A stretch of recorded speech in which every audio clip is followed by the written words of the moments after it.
It's 2 o'clock, so why don't we get started? First of all, welcome everybody. I'm Alvin Warren from the faculty. I want to introduce my colleagues on the panel and then tell you a little bit about what the plan is. Immediately to my right is Mihir Desai, who is the Mizuho Financial Group Professor of Finance at the Harvard Business School and also a Professor of Law at Harvard Law School. Next to him is Howard Abrams from the class of 1980, who is the William K. Jacobs Visiting Professor of Law at the law school. And finally, Tom Brennan from the HLS class of 2001, who's the Stanley Surrey Professor of Law. We have the program we're going to do is that Tom is going to present just very briefly for those of you that haven't followed it closely, the recommendations in the unified framework of the administration and the congressional majority. And then each of us will make brief comments on some aspect of the recommendations. And then we'll open it up for discussion, since the purpose of this session is primarily for you to discuss and exchange views.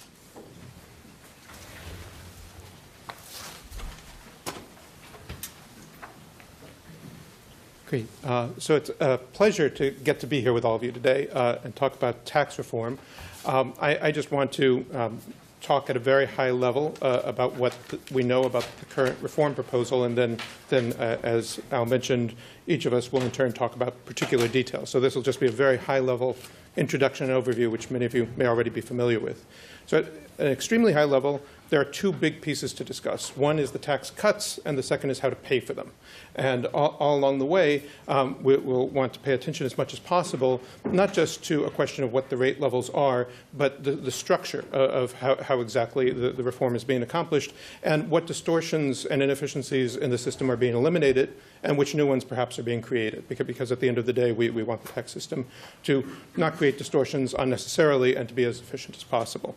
So just going into the first piece and giving a quick overview of the highlights as far as we understand them so far, the tax cuts will be across many different groups of people. For individuals, the standard deduction from the White House proposal that was released on September 27th will be doubled, and so we'll have an increased standard deduction. They call it a 0% bracket. And then the number of rates will be collapsed down from the current number of brackets to only 3, and they'll now be 12, 25, and 35, or at least that's the proposal on the table, and 35 being lower than the 39.6% currently in place, but perhaps that could change. Then for businesses, there'll be a 25% maximum rate. That's businesses that aren't C corporations, businesses that are sole proprietorships and pass-throughs. So of course there's a danger that individuals might want to recharacterize themselves as a business rather than an individual and get advantage of the 25% rate, but that's one of the distortions to look out for. For businesses that are organized as C corporations, the rate will be even lower, 20%. And there will also be some other features, such as immediate expensing for at least 5 years. Going from domestic to international, there'll be a one-time tax at a low rate on overseas accumulated foreign earnings, and then we will switch to something more of a territorial system. And then beyond just individuals and businesses on the income tax side, there'll also be elimination of the estate tax and the generation skipping tax. So we see reductions across a wide number of parties and in a wide number of areas. And so then the natural question is, how does one pay for this? Because there are a lot of reductions, and you need to get revenue to support those reductions from somewhere if you want to be revenue neutral. So there are a number of pieces, and we're not sure exactly which ones are going to be in place. A large one is at issue is the state and local tax deduction. At the moment, people can, to a large extent, take state and local tax deductions against their individual income taxes with some limitations. The proposal may reduce or eliminate that deduction. There's also a possible partial limitation of interest expenses by C corporations.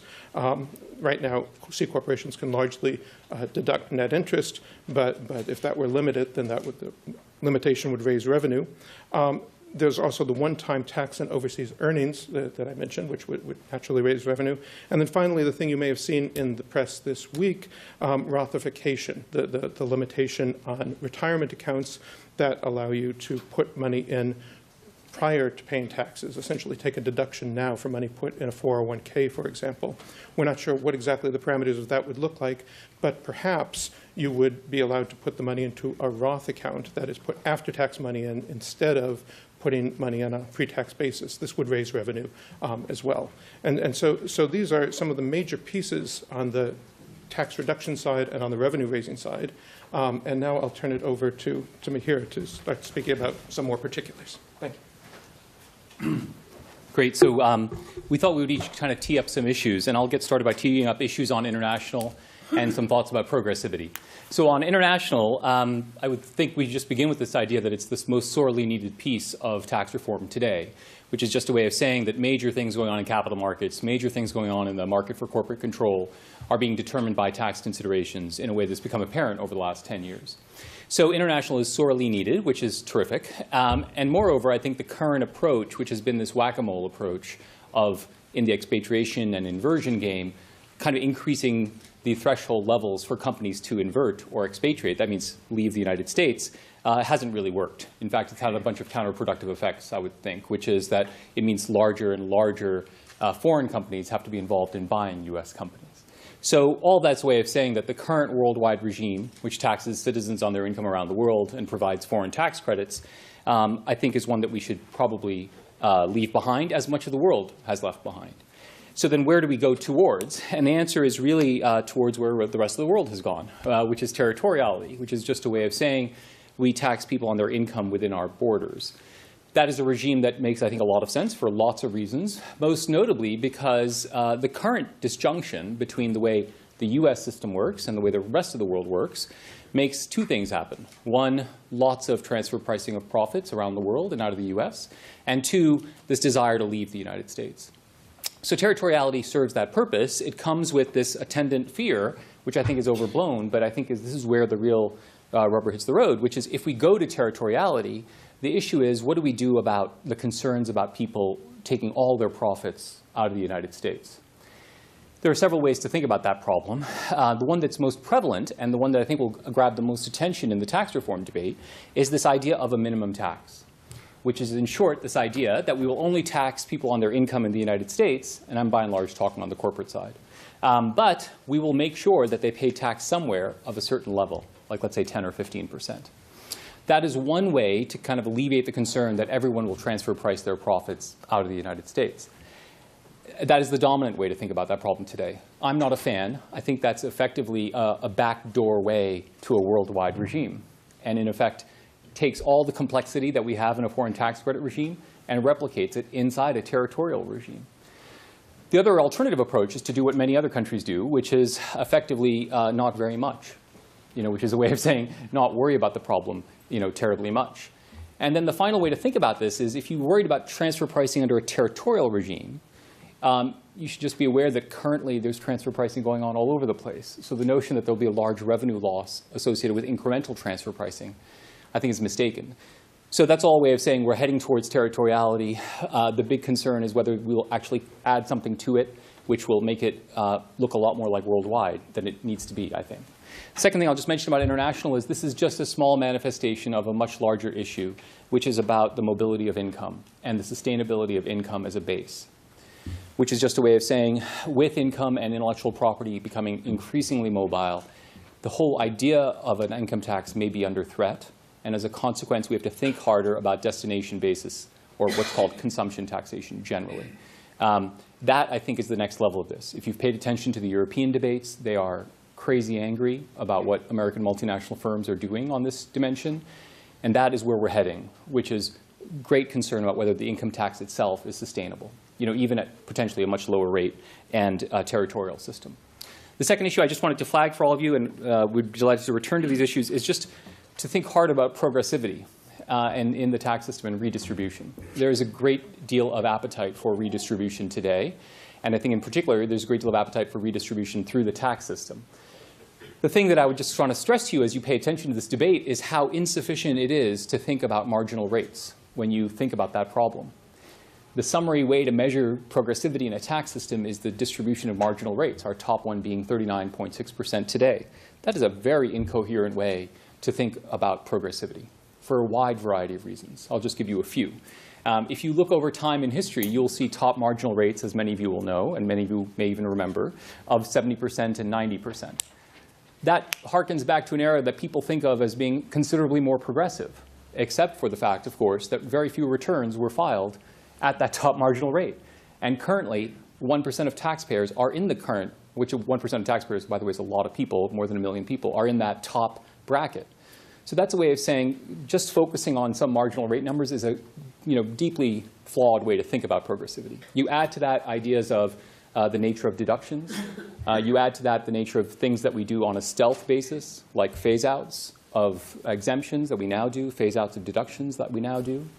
And you add to that the question of the incidence of these other taxes, like the corporate tax. All that's a way of saying inequality is a hugely important question today. We are prone to making, I think, some wrong turns on using the tax system to address that. And just focusing on marginal rates is a poor way to do that. I think there's two things that would be actually quite helpful, which I'll just float here, neither of which is in the current proposal, but I'll float them anyway, is a significant expansion of the earned income tax credit, which is, I think, the most successful redistributive part of the tax system today, and is, I think, in many ways ungenerous in many, many ways, which we can discuss. And then potentially the creation of a new top bracket. The problem with having a top bracket that is so big, by big I mean so filled with people, so thick with returns, is that it becomes a resistance to any other further tax increases. Moreover, you start to resort to stealth tax increases, like we did with PEP and PEAS most recently. And then finally, to compare somebody who's making $500,000 a year with somebody who's making $5 or $50 million a year is also incoherent. So the real thing that I think we should be focused on is an expansion of the EITC, rather than focusing on marginal rates, and then also the thought of a new top bracket, which would not capture 1% of the population, but would capture 0.1% of the population, which is what the top bracket historically did. And I think with that, I'm turning it over to Howard.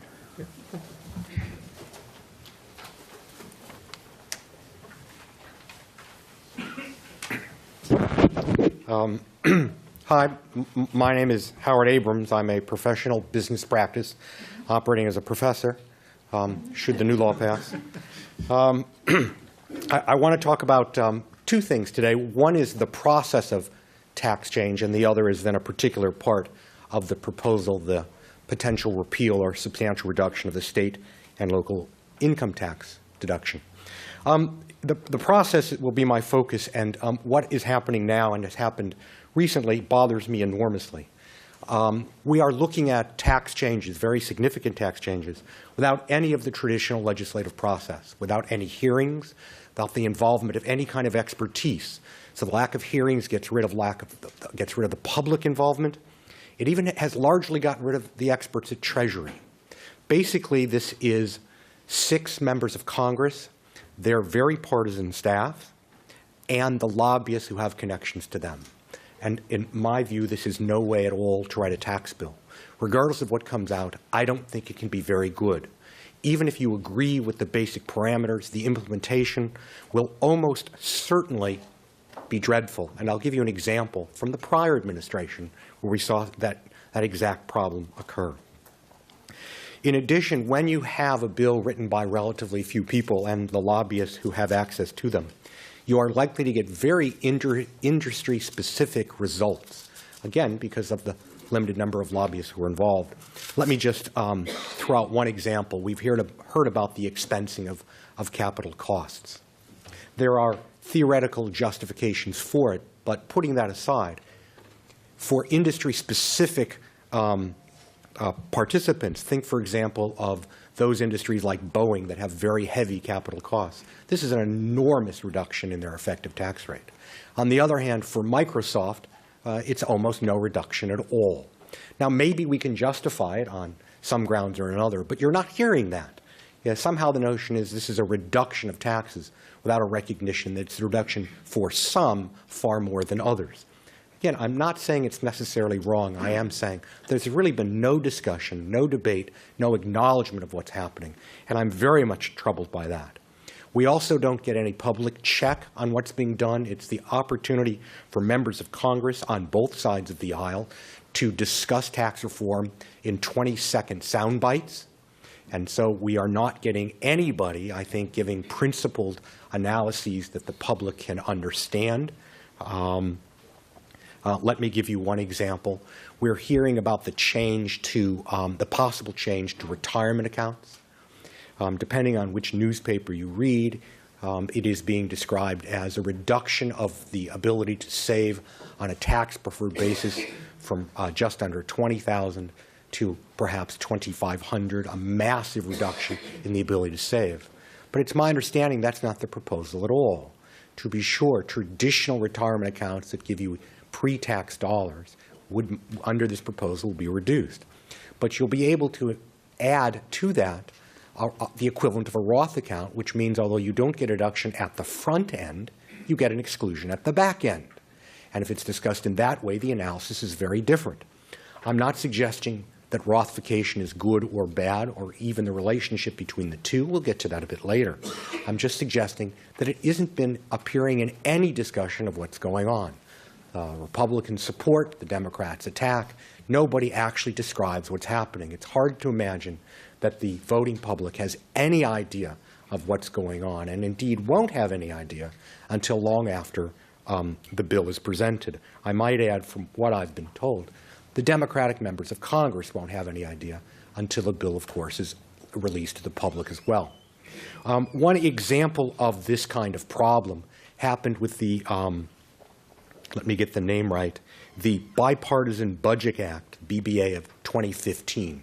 That was a fairly small act, and you may not have been paying attention. But I was, because there was a major change to the taxation of partnerships in there. It changed how partnerships are audited. That has been a problem for decades, of course, because you have lots of people who are in similar positions to some extent. That's to say the partners all get a share of the partnership operations, but are very different positions because they can have different shares. It's sort of the class action problem in the tax regime. Well, the BBA of 2015 radically overhauled partnership audits. There were no hearings. With almost no exception, I know of one lobbyist who was involved, but with that exception, there was simply nobody involved. And I think it's fair to say the new regime is an absolute disaster, and everyone involved with partnership tax knows it. Not only are things changed in ways it's hard to fathom, you may remember from your partnership tax class, which I assume you all took, that Section 701 then provides and still provides that partnerships are not subject to a tax. It turns out they are now. Yes, partnerships are now taxable entities. Furthermore, the conflict of interest provisions inherent in what's happened are remarkable. You are permitted to have the current partners pay the tax for past mistakes, or you can pass it back to them. You can imagine then that when a partnership is audited, the trade-off will be, look, we'll give up some of today's issues, but we'll give you, the government, some of yesterday's issues, because that's somebody else who's going to pay it. And there is no participation rights of anybody but the one designated person by the current partnership. It is a disastrous plan. There are other disasters, such as there can now be double taxation on misallocation. So if we allocate $1 million to you, but it should have been to me, the tax you paid, you continue to have paid, you will not get a refund, and it will be taxed to me again. The money out of nothing. It's a disastrous regime.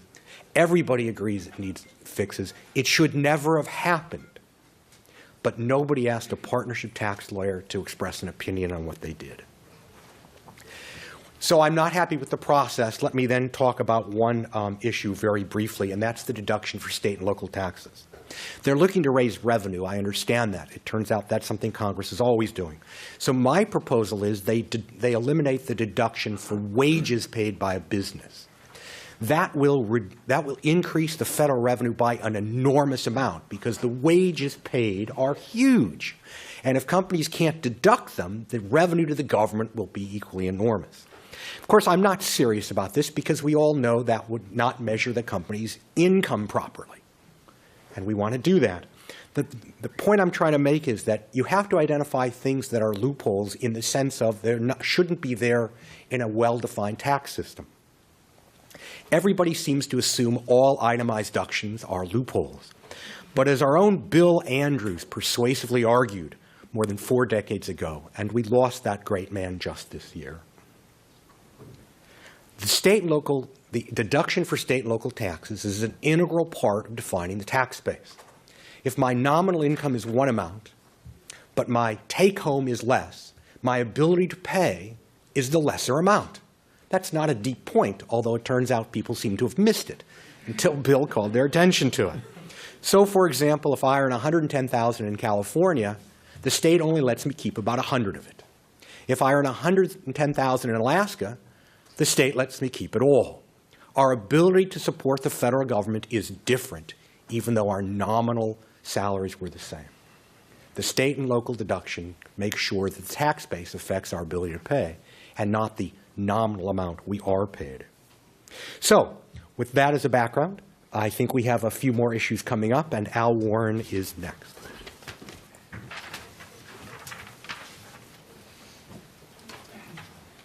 So we've been at work for 20 minutes. This is a tax meeting, and we haven't done a numerical example. So each of you should have in front of you the handout that you brought, that was available. If you don't, we have some more down here. I'm just going to take maybe 5 minutes to walk through this handout. What's the purpose? The purpose is to get you to think about the benefit to business, to major companies, of the proposal in the unified framework to essentially allow expensing of all capital equipment. What do we mean by expensing? You can take a current deduction for what would otherwise be a capital expenditure. In some vague way, that is obviously attractive because your deduction comes sooner rather than later. So this page, which the students in the room, many of them will recognize as a page from a standard casebook that some of us use here at the law school, a page that they hate, is designed to get you to think a little more rigorously about what the benefit is. And indeed, just to anticipate the bottom line, the argument illustrated by this analysis is that the benefit from being able to expense all capital expenditures as part of the unified framework will, under certain standard assumptions, reduce the effective tax rate on income produced by the expenditure to zero. So that's a different way to think about it, and zero is a nice rate of tax to think that you are being subject to. Okay, so let's look at the top. Example 1, consider a taxpayer who pays $100 for Greenacre. You remember Greenacre from law school, which is sold in 5 years for $200. The tax rate is 30%. This is just our total standard income tax treatment of a capitalized expenditure.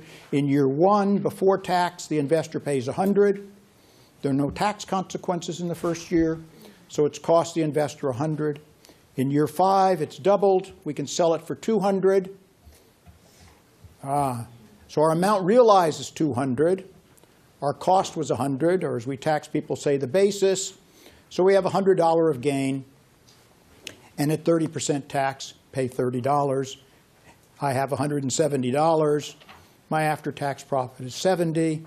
The income tax does exactly what it's designed to do, which is to reduce the rate of profit from 100% to 70%. We're almost done. But I have to say, we have 2 more panels. The second panel, the next panel, is easier to understand than the third panel, but less complete. So we'll start with the one that's easier to understand. Suppose now what happens is I am able, as is the proposal that we think is going to be released in detail next week, that you can, instead of having to capitalize the cost of this expenditure, you can simply deduct it currently. Right? What's the result of that? So in this first example, in the middle panel, I've paid $100 of my own. I get to deduct that $100. That's worth a $30 tax refund because my tax rate's 30. So out of my own pocket, this investment has cost $70. Once again, that investment doubles to $200. What's my tax on that? I sell it for $200. And this is the part that always drives students crazy. What do I get to subtract as my cost?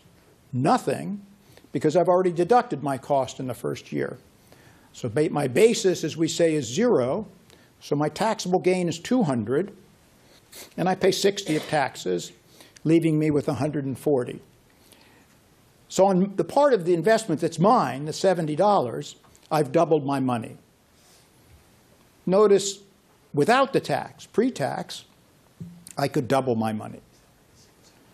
So that the argument that's implicit in this analysis is that the rate says I could double my money before taxes or double my money after taxes. The argument is that the tax rate has not reduced my rate of return. The effective tax rate is 0, and that is what the benefit of expensing for machinery and equipment is. The problem with this middle panel is that the investor up in the top panel started with $100. In the middle panel, he's only spending $70. What happened to the other $30? So alas, we have to go on to the third panel, and then that's it.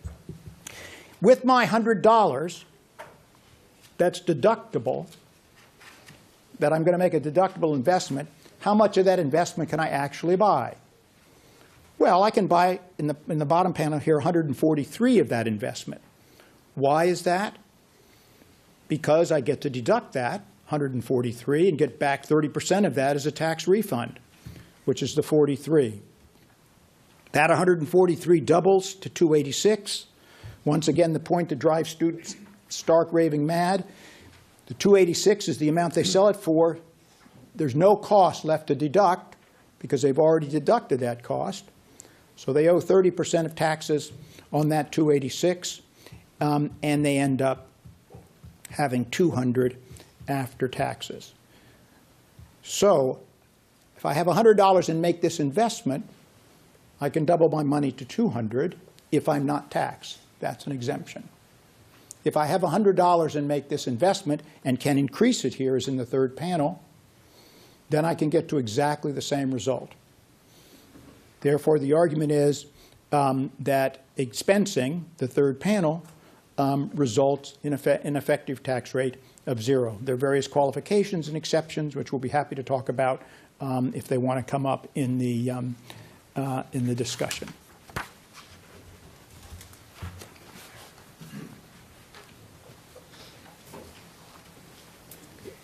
And I'm back for just the last couple minutes before we begin a broader discussion. And I just wanted to say one or two small points that are sort of theoretical but have a lot of practical importance as well. So I want to talk first about the interest expensing, partial, perhaps, limitation on interest expensing by C corporations.